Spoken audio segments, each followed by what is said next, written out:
But if they can see a colleague of theirs or a friend of theirs who's engaged in this work, see how that they've kind of grown, their own personal growth has, is improved. I don't think there's any bigger or better way of describing it, frankly. I hated it first. I see. At first, but it didn't take very long, literally probably a matter of minutes really, to start to become comfortable with it. Anxiety exists for a reason, as we've talked about on numerous occasions, but anxiety is there to help us to take action. You know, it's about pushing us in a particular direction. So, working with you, we really made sure that it was, because when I looked at the first video and I wasn't happy, I was anxious about that. It wasn't the video, it was actually the content, I should say. Sorry, Byron. If I said 6 things about you and 5 of them were nice and 1 of them was not so nice, have a guess which one you're going to focus on. The not so nice one. The not so nice one, yeah. Because I knew that this procrastination of not doing it would lead to this. It's almost like people say, oh, in hindsight. Well, I had hindsight. I knew when I was going to do it that this was going to be a problem, but I didn't want to tackle it then. Yeah. So we're back again with Daniel Farmer from A to Z.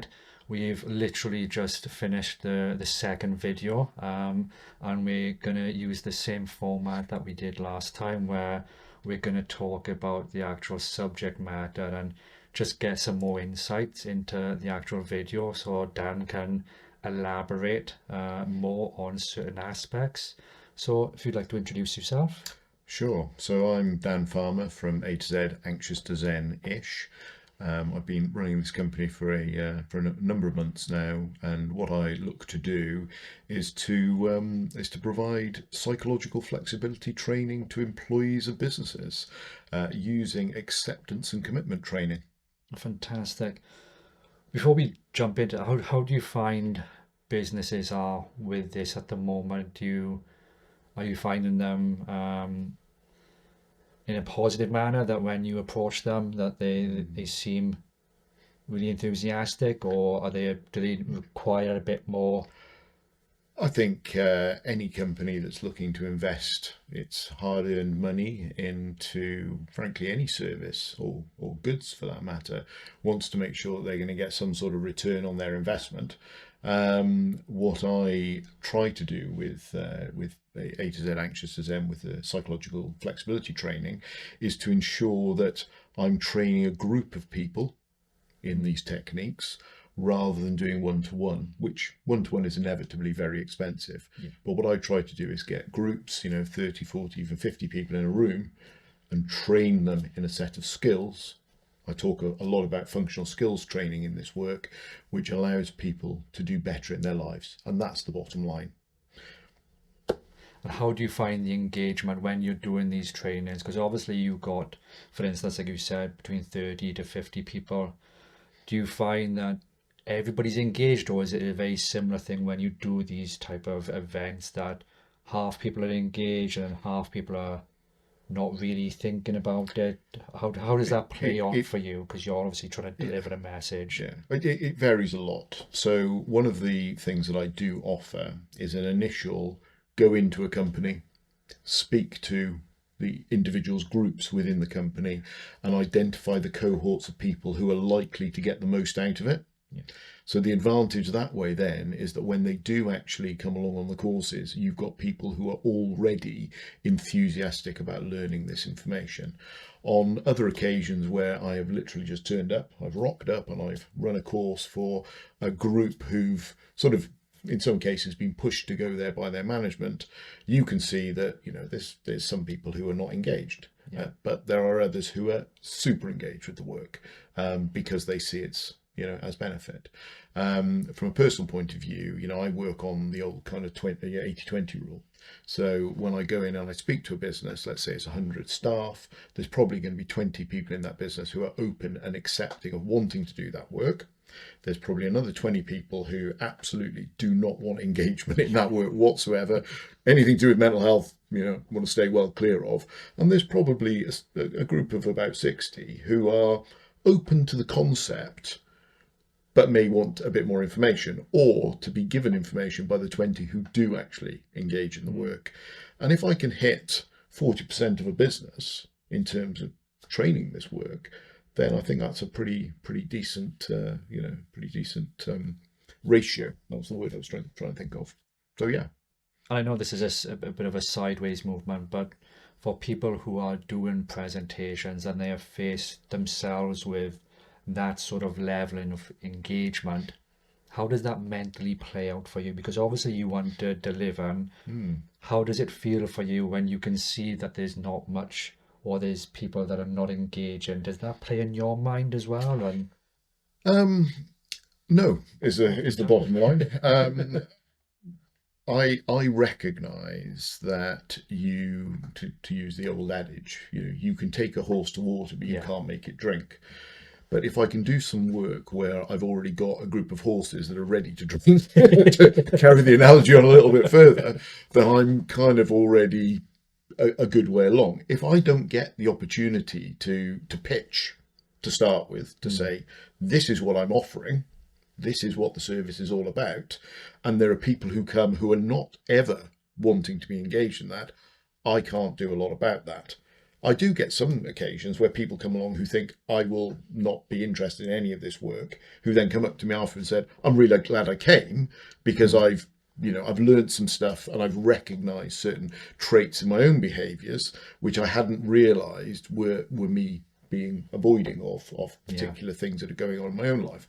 So that can be a benefit as well, but more often than not, it's the people who are most willing, who want to actually go on this journey, who are going to get the most out of it. And I understand for yourself that you've been able to manage that or mitigate that emotion of not being concerned about the people that you can't lead to drink the water. But for people who see that, they're obviously going to experience anxiety surrounding that, and that can then perhaps detract from them giving the message to the right people that they want to hear. So with things like ACT, how would you, perhaps like a tip for the audience, how would you help the people that are wanted to present this information but also are getting anxious because they can see that perhaps there's a group of people that just don't want to be there? I think the best way to present this information actually is to show a change, a resilience, a psychological flexibility that's been developed within the individual who's been undertaking it, how they present themselves on a day-to-day basis, how they are with other people. Look at me.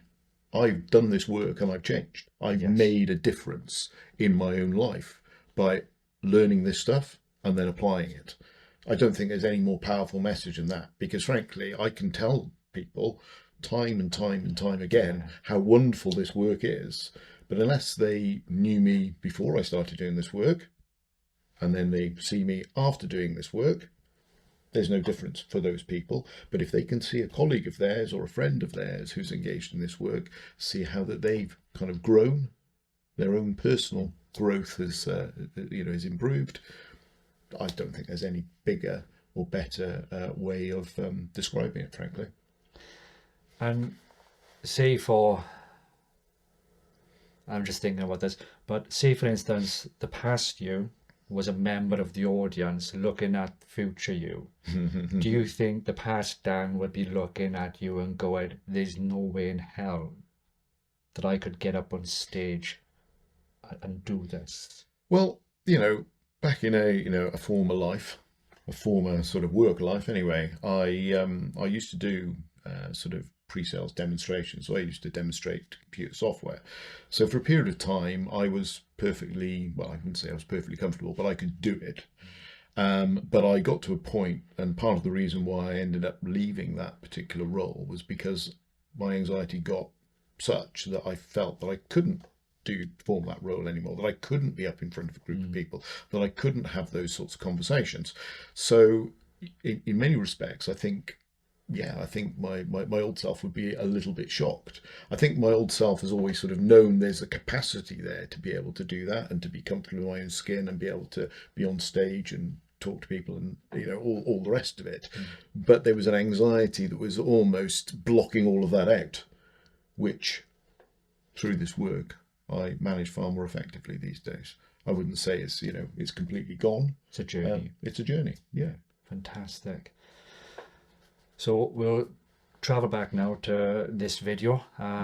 So one of the things that I wanted to check up on is that since we did the last video, and obviously how you felt doing the first video, how has that differed from the video today? How do you feel mentally or physically? Yeah, that's an interesting question, actually. When we did the last video, it was our second attempt Yeah. at a video. The first one we decided it wasn't quite, you know, wasn't quite the message that we wanted to put out there, so we recorded a second time, and it was quite tough. It was quite actually a bit stressful, getting the, you know, the cadence right, the speech right, getting all of the setup that we've got around us can just set up exactly as we wanted to, and it took us a long time to do it. However, today I rocked up, the script ready, written in the style that you know, I wanted the, you know, how I wanted to portray it, and essentially we did it pretty much in one take, It was and fantastic. it was so easy.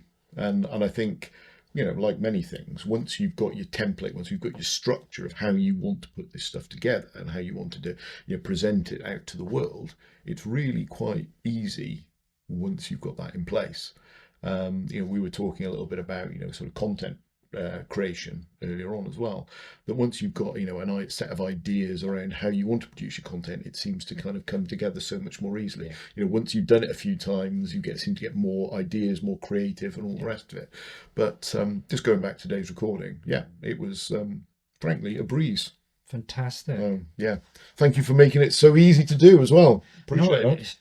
it's- my job is, aside from all the technical gear, is to make you or help you feel comfortable to a point where this feels seamless. Yeah, Because one of the things that we have to be careful of is that once something becomes a burden, we will not want to do it. So you have to have a passion for it. But finding that passion means you also have to get over the initial hurdles. And that first video, you're always going to have to strike a balance of, this is going to be uncomfortable because this is out of my comfort zone. But at the same time, you know that there's a payoff. And that might not necessarily be in 100 and thousands of views, but it might be just feeling comfortable in yourself to go, right, this is what we're doing, this is the message that we want to convey. Yeah. And it becomes a much more seamless process, which again takes the anxiety away, which is what you're well known for. Well, yes, absolutely. Well, yeah, there is. I mean, you know, it's like anxiety exists for a reason, as we've talked about on numerous occasions. But anxiety is there to help us to take action. You know, it's about, you know, pushing us in a particular direction. Anxiety is not abnormal. You know, everybody has anxiety to a greater or lesser extent, but it's how we manage that anxiety in terms of, you know, moving in the direction of what's important to us. So yes, of course, there was some anxiety when I was putting the first video together because I wanted it to be, you know, good, as did you, obviously. And, you know, so we took action. We did some stuff. We set an intention, which was, yeah, we're going to make this the best that we can possibly make it. We're going to devote time to it, and we're going to create a template that we can continue to reuse.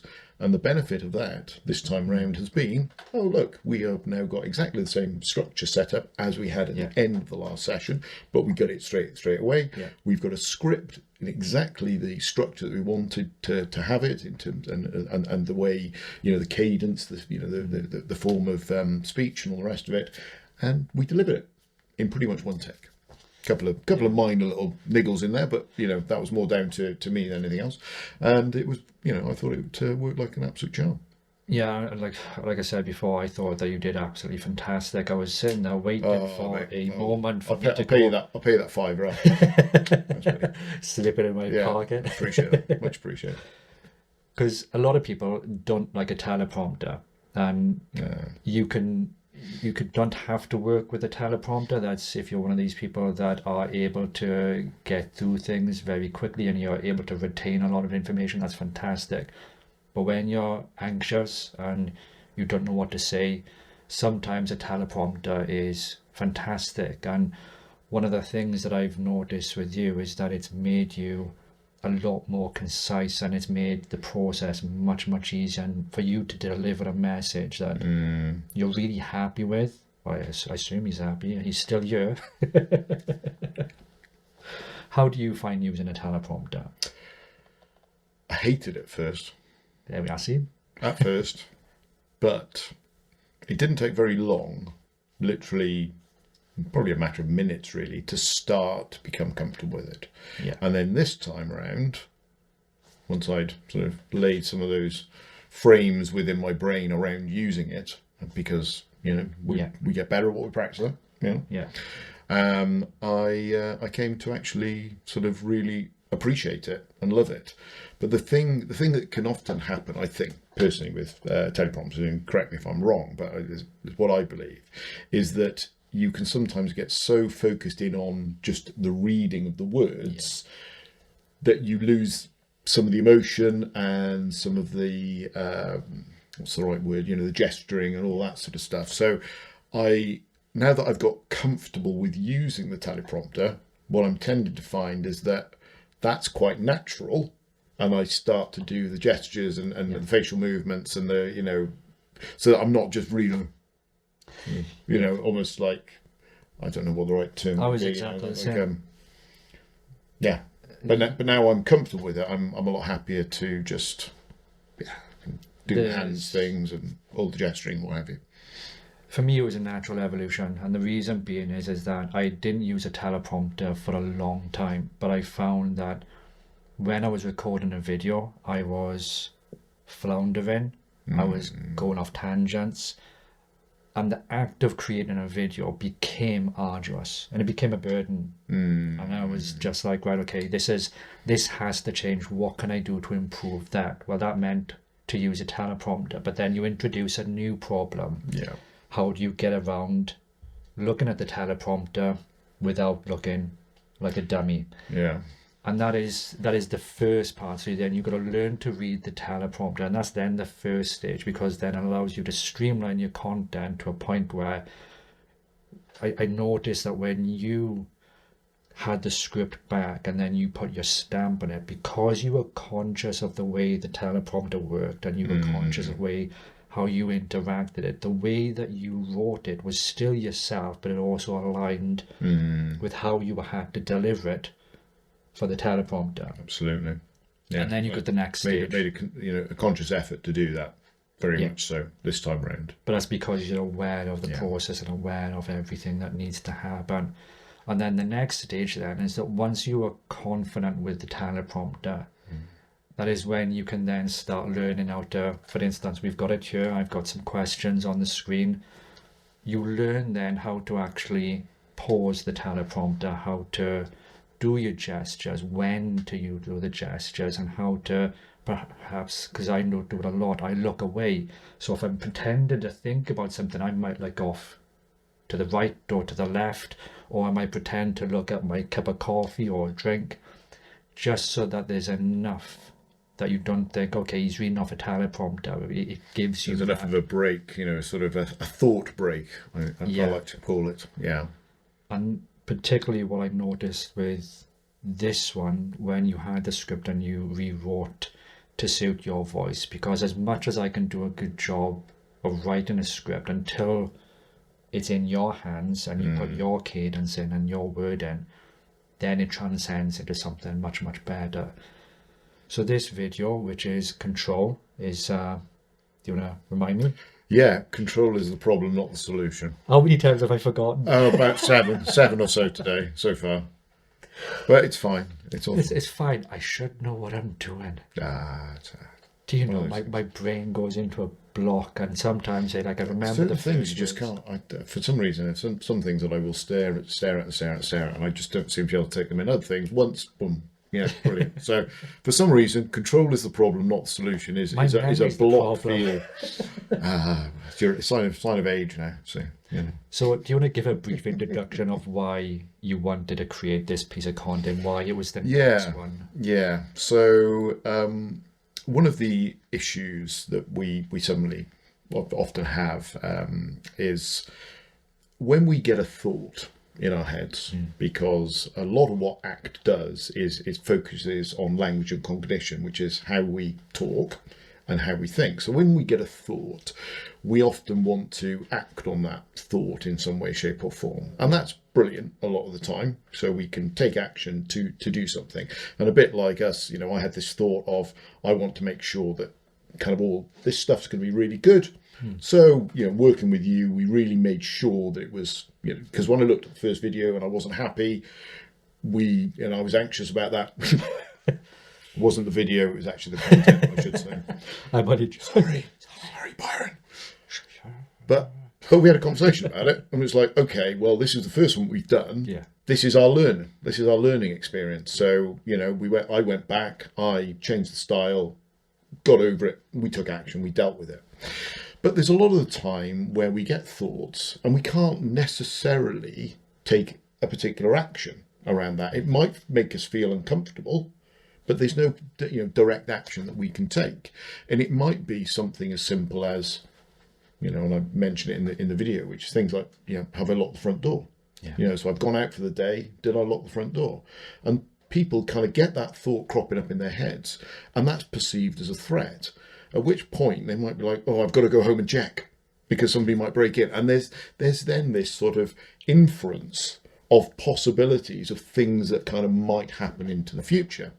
But in reality, the likelihood of, the house being broken into during that period, or somebody trying to break in on the one day that you may have forgotten to lock the house, of which itself is probably like a far less than 1% chance, is pretty small. Yeah. But our brains aren't calculators. No. Our brains basically go, that's a possible threat. I need to take some action.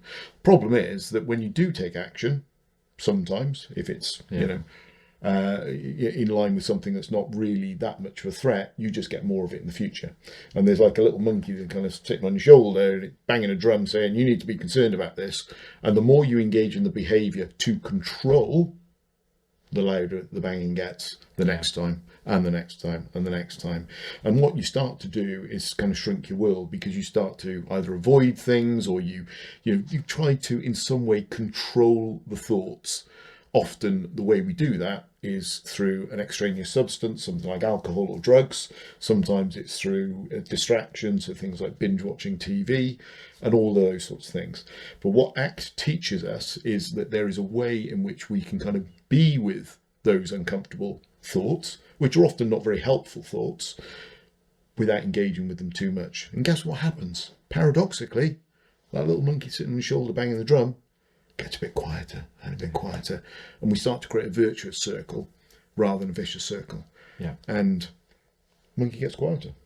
What's not to like about the monkey sitting on your shoulder, banging a drum, getting quieter?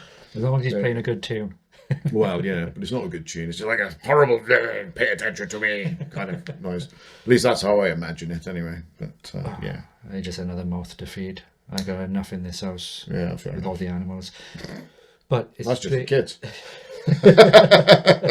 Fair little things. Boom. Thank you very much. But it is true. The thing about the key, and it's something that I've been doing the last year, and I don't know what it is. As soon as I leave the house, and I'm physically saying, "You have locked the door. You have seen," and I'm literally saying this out loud. I will walk to the car. I will get in, and I'll just go, "But did I?" And that's enough. And then I'll be sat there for like 30 seconds going, and I know that I've locked it.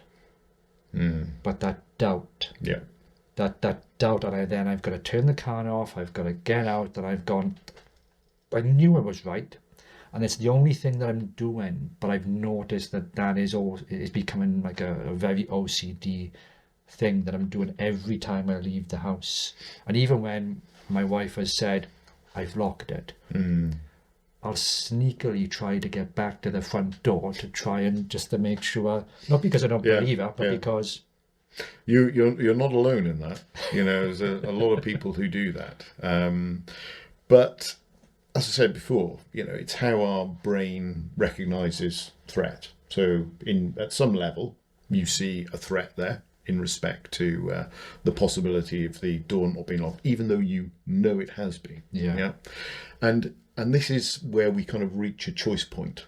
So when we're at that point where you're sitting in the car and you're in there 30 seconds and you're trying to make a choice of the direction to go. So one of the people who was kind of quite big in bringing ACT to the world, he came up with a concept of something called the choice point, as I was just referring to. And you've kind of got two ways you can go at that point, which is I take the low road, which is the well-worn path, and I go back and I check. Yeah. Or I take the high road, the more challenging road, which is, but Yeah. ultimately a better outcome, a more workable solution in the long run, which is to say, I'm going to be with this discomfort and I'm going to leave the house and I'm going to go now. And I bet you any money, by the time you get home, you'll get up to the front door, you'll open the door, you'll walk in and you go, oh yeah, earlier on I had this thought about, whether the door was unlocked. Yeah. And you've completely forgotten about it because you've sent the spike by not engaging the behaviour. You sent a signal which said this is less of a threat than it may have been previously perceived to be, and that's why the monkey gets a bit quieter. Because literally there have been like 2 occasions where I've not given to it and I've come off the drive. I get to the corner and my anxiety is terrible. But then 2 seconds down the road, once I'm by the main road and I've committed to going, it goes. Yeah. And I don't think about it Probably again. don't think about it again, yeah. Because I'm like, right, I've committed, I've made the decision, I'm going. And then it's gone and I don't think about it, but that brief moment And is really arduous. if you can overcome that every time, you will do a lot better in the future. And a lot of this is about overcoming. But if you can, and again, this is why we talk about building up psychological flexibility, why we say it's not, you don't do psychological flexibility once and then that's the end of it. No. It's very much about, like, again, I say in the video, it's like filling up a car with fuel or with electricity. We need to kind of keep topping it up. So by building, keeping topping that up, when we do get those situations which challenge us in some way, shape or form, I know, locking the front door is a pretty minor one in the grand scheme of things. Yeah. But even situations like that, we start to learn that we don't have to, engage with a concern around that. You'll probably still get thoughts cropping up. I do, whenever I leave the house, but I don't engage with them anymore. And then I go about my day and I come back later thinking, sometimes, as I said, I come into the house, I'll go in the kitchen, I'll drop off whatever I've, maybe bought or something. And then I'll suddenly eventually get that thought of, oh yeah, I worried about the door being locked. And I didn't think about it again after that because I didn't engage in the initial behaviour, which, as I say, paradoxically, by relinquishing some control, by not checking, I actually gained more control in my life. I might have to keep like chocolate Brazil nuts in the car so that if I do get that thought, I'll treat myself and say, no, I could reasonably stay in the car. Oh, extrinsic rewards. Extrinsic. No, I don't. It's... Yeah, I'm not getting into the neuroscience of extrinsic rewards because that's another podcast. That's a whole other kettle of fish. But that's fine. Amazing. Like, and one of the things that you mentioned in the video is that the distinction between pain and suffering. Are you able to elaborate on that? And yeah, I think I can. I hope I can. Anyway. If I can't, then I should be talking video. about this. Yeah, absolutely. So pain is stuff that happens to all of us in our lives. Yeah. At some point in our lives, we will suffer, some sort of physical pain, and we'll suffer emotional pain. We'll focus predominantly on emotional pain in this particular instance. So emotional pain is, we lose somebody close to us, or we have a relationship breakup, or we have financial struggles, or, there's threat over our job, or whatever it might be. It could be a huge kind of range of different things. And those are challenges that, in some way, shape or form, we need to overcome. But what people have a tendency to do, because we have this brain which is sort of abstract, which allows for abstract thought, and as I was talking about earlier, that we can infer possible outcomes into the future, and because we tend to have a negativity bias simply means that if I said 6 things about you and 5 of them were nice and 1 of them was not so nice, have a guess which one you're going to focus on. Well, they're not so nice one. They're not so nice one, yeah. So fundamentally, because of that negativity bias, we tend to infer worst possible outcomes. And because we have the ability to have abstract thought, we can do that really, really well. So when people have something that happens to them, they can get into a spiral of thinking about it, what the possible outcomes are and all the rest of it. And because of the anxiety that which can sometimes be overwhelming, sometimes people, rather than taking action in terms of service of resolving the problem, will often take action that's not in service. They'll use... What was that then? I think it's within 2 seconds. Right.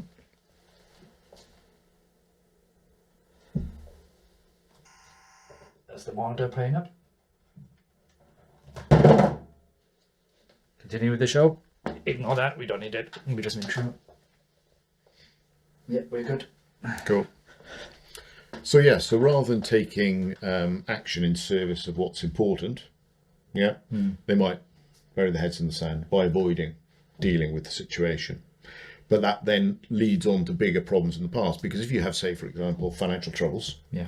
and you bury your head in the sand, what are you going to get in the future? Probably more financial troubles. Yeah. If you have a relationship breakup, you might get into thoughts of, oh, you know, nobody ever wants me, I'm unlovable, blah, blah, blah, all this kind of stuff, and you may avoid relationships in the future because you don't want the pain that could kind of potentially come with being in love again. Yeah. But is that workable? Is being on your own for, you know, the rest of your life going to be a workable solution? But no, it probably isn't for most people.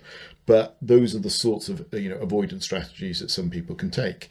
They can also be other things where, you know, you get into a whole thought process around trying to resolve something that you as an individual cannot actually resolve. So, you know, we talk a lot about the climate crisis at the moment, you know, so there are people out there who are petrified, terrified of what's going on with the environment, and have huge anxiety and panic around it. But as an individual, there's very little that they can do to influence it. They can take their own actions within their own sphere of existence, but they can't influence, America or China or Saudi Arabia or any other country to reduce emissions or anything like, or reduce the amount of fossil fuels that are being produced. If indeed, you know, that's where they see the concern. So what we have to recognise is that whilst we do have these anxieties sometimes, some things are outside of our sphere of control, and there's only so much we can do. But if we get into a thought process around it, where we start to infer worst case scenarios, and guess what you're going to do? You're just going to create more and more suffering. Take action in direction of what's important to you as much as you can, but you can't resolve everything. You know, other people, I was talking to somebody who went through a relationship breakup, and they said to me, but, you know, I want to understand what it was that I did wrong. So that I don't make that same mistake again in the future. I'm really overanalyzing. So this person's going over all the aspects of the relationship, blah, blah, blah, and all the rest of it. And I sort of said, well, yeah, okay, that's fine. But if you do get into another relationship, it's going to be a different person. And that person's going to have different expectations, different personality, and all the rest of it. So the things that you're thinking about trying to, inverted commas, resolve from the previous relationship may have absolutely no relevance or bearing in the new one. Yeah. So you've got to understand that as the first port of call, before you go anywhere else. So, you know. And sometimes because you're not learning from that, or you try to overlearn, you're sometimes doomed to make the same mistakes. You're almost repeating this cycle. Because this happened before, this will happen again. Yeah, self-fulfilling prophecies, Yeah. There's nothing wrong with actually kind of doing a bit of a review of how we function in particular situations, and in a healthy way. Yeah. But quite often the rumination around what I did wrong is not very helpful, because you have to remember there were two people in that relationship. And the fact is that it may not be about you, it may be about the other person wanting to move on or changing in some way, shape or form. And what do you do about people then who are on the flip side, where perhaps they were in the wrong, but they never accept responsibility, and they have that that it's always the other person and they never actually look. Is that a different type of Yeah, I mean that's a different thing. I mean that's mind? Not yeah. different. I mean the only way that somebody can come to the understanding of change is to recognise that change is required. And if that doesn't happen, And if that doesn't happen, then it's not going to happen. But you know, that's kind of diving more into the realms of therapy rather than training, which is, Yeah. you know, from our perspective, is all about just saying, okay, well, I just want to train people in ACT skills, Yeah. give them that learning, give them the understanding that, you know, if they apply some of this stuff to their life going forward, they can do better. Yeah. Yeah. But with ACT, we tend not to really look at the past too much. Yeah. You know, the past is immutable. We cannot go back and actually change it. We can do some reviewing of it, you know, in terms of, you know, actions that we may have taken which may not have been particularly helpful, but we can't physically change it. And there is a lot to be said for recognizing that, you know, without a time machine we can't go back and do it. I'm all for therapy. I'm all for people wanting to go back and, you know, kind of gain insight into why something in their past is causing them grief now. But one thing I would say is that insight doesn't always provoke change. Insight sometimes can give a reason for not changing as well. Yeah. This happened to me, therefore this is how I behave. This is how we behave, and people And- should accept it Exactly. because this is how I am, and this Yeah. is how you should be okay with me being this way and accept me for who But, I am. but ACT goes, actually, forget that. We're going to teach some skills so that you can do a bit better in life. It's all about taking personal responsibility first. You got to want to Yeah. change in order to do that. You have So- to recognise that there is change to be made. Yes. Has there been any like personal moments in your life where, like, for the subject matter of control is the problem? Has there been any instances where you've done something to try and control something to mitigate the pain of other things? Like some people, like for me, I go to the gym, and there was a period in my life where I went to the gym excessively because it was something I could control. Yeah. Well, yes. I mean, there's loads actually in my life, as you might imagine, having kind of been in pretty, you know, challenging places. Hence why I started studying this stuff, and then seeing the huge benefit that I was able to create for myself in my life. So I'll share this one particular one, which might sound a little bit bonkers, but I was driving back from a customer site. This was when I was doing my IT role.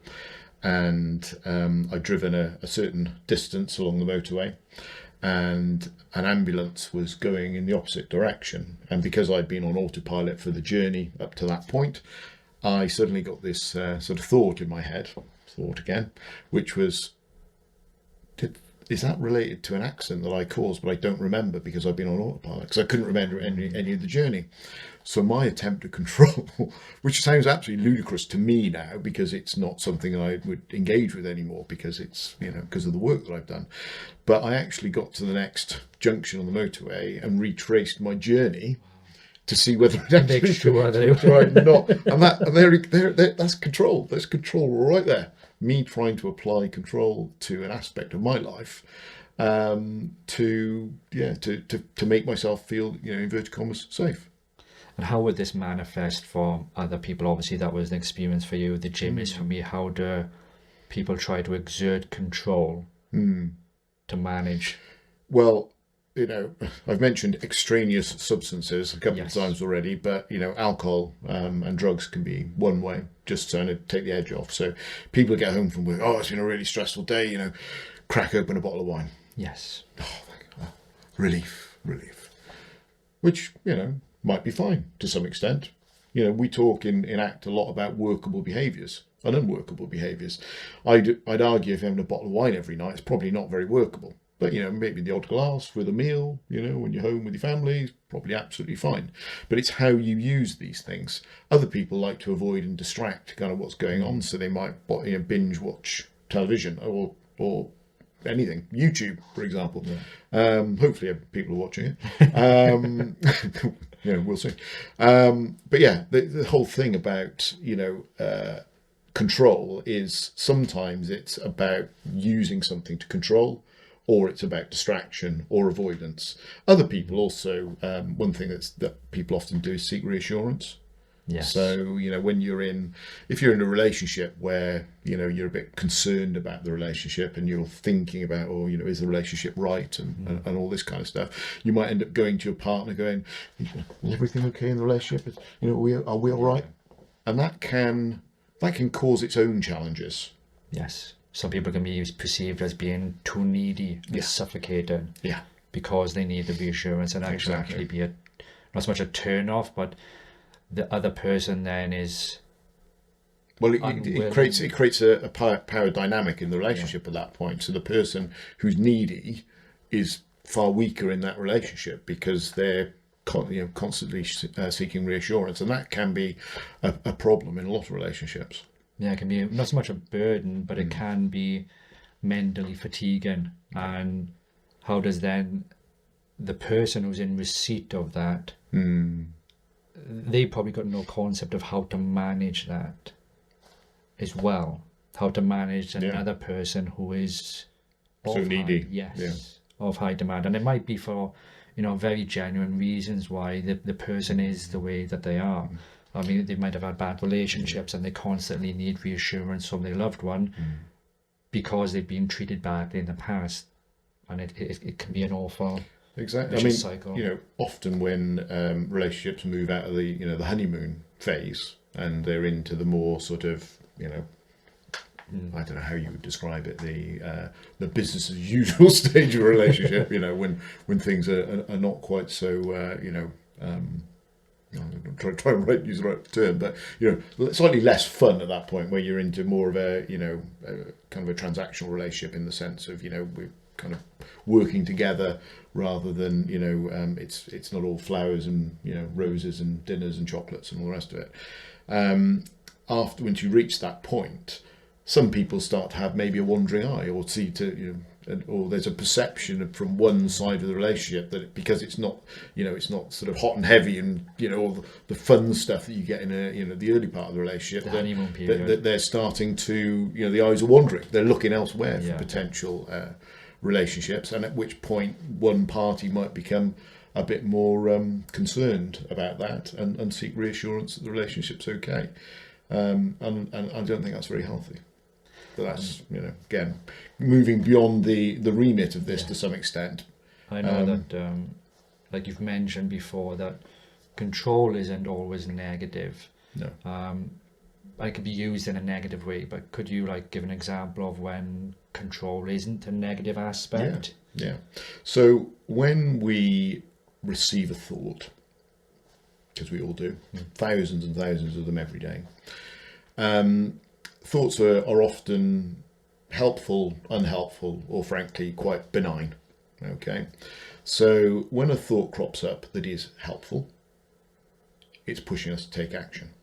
So, for example, fairly recently, I had a sudden thought and a rush of cortisol into my system when I looked at the clock and realised that I hadn't picked up my son from nursery, and I had a mild, immediate kind of panic. And it was like, right, you need to kind of get there because you just could, I mean, they won't leave him, but he'll, they're going to charge you this amount, all the rest of it. Turf him out, open the door, kick him out. And then I suddenly remembered that whilst I was originally due to pick him up that day, my partner had messaged me later on in the day to say, actually, I'm going to collect him. So whilst I had the initial thought and I got that, and it prompted me to kind of take some action.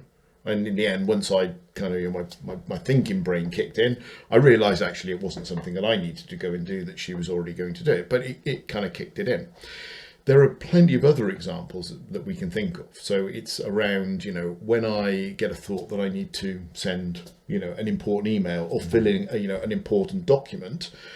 Sometimes what people will tend to do is go, oh, well, that's a bit scary. I don't really want to deal with that. So they'll do some piece of work that's enjoyable. That's more enjoyable. They'll still say, oh, well, it had to be done. Yeah. But it's kind of like, you talk to coaches and therapists, and they'll show you, a diagram of kind of, things that are important and urgent, and less important, more, all of these different things, and that's fine. I don't really want to get into that stuff and the whole coaching side, but the bottom line is, a thought crops up, we can identify if it's helpful, and we can take action in service of it. But we might get a thought that crops up that's unhelpful, and we can choose our response to that unhelpful thought. And we go back to the locking of the front door. Thought crops up, have a lock the front door when I'm sat in the car. Well, I know I've locked it, absolutely certain I've locked it, but there's that kind of niggling away. And it's at that point, well, that's an unhelpful thought. Right, I'm going to go on. I'm going to go. There's Job's been good.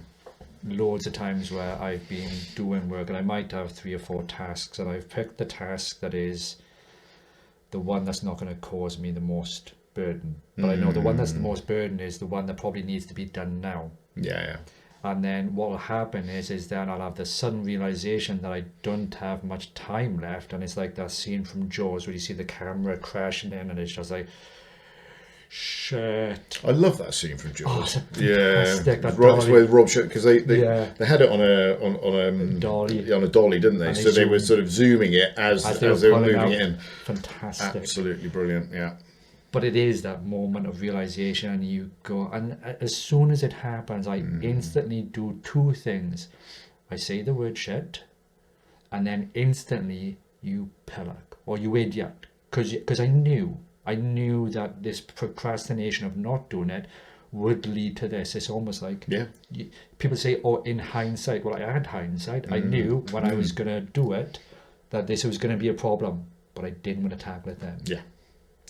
And that's absolutely true. But again, there's only so much that we can do around that. Again, it's by cultivating more awareness of those thoughts and recognizing the things that we tend to procrastinate about, and writing those down so that they're a bit more in the forefront of our minds of the things that we tend to procrastinate about.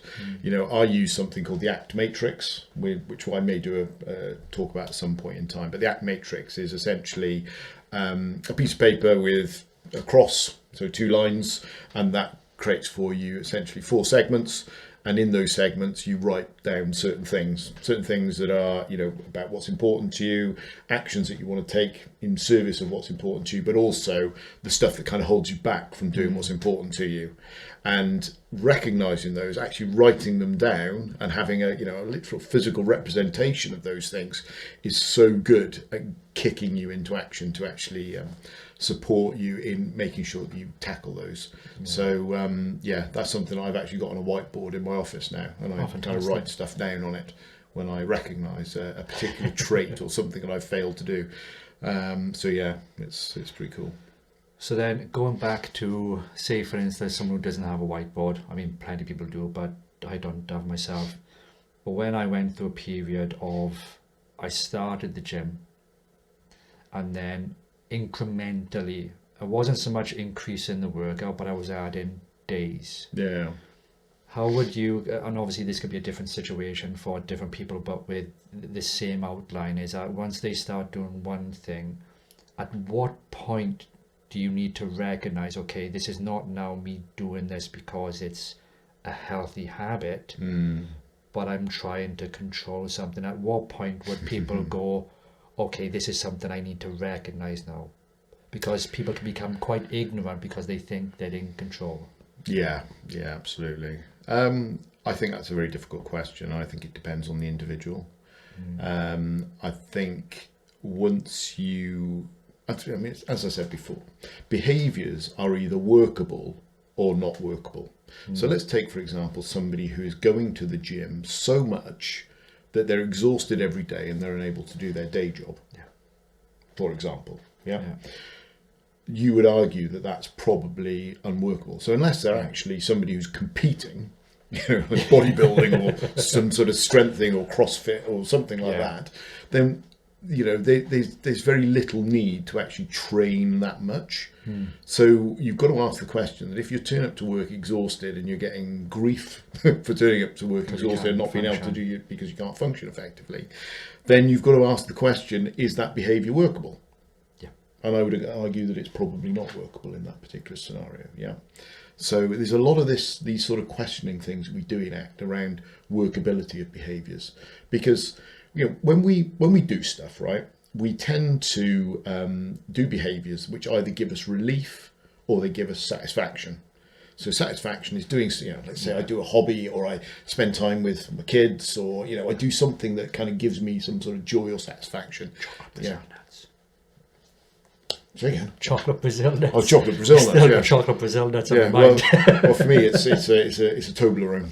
Oh. I love a Toblerone. Have you seen Every how many time calories are in those? It's I shocking. don't It's care. disgusting. I don't care. So every time I go through an airport, gotta get the Toblerone. It's kind of obligatory. So anyway, And I've completely lost my thread. I've completely lost my thread. I don't know what I was talking about. Oh. What was I saying?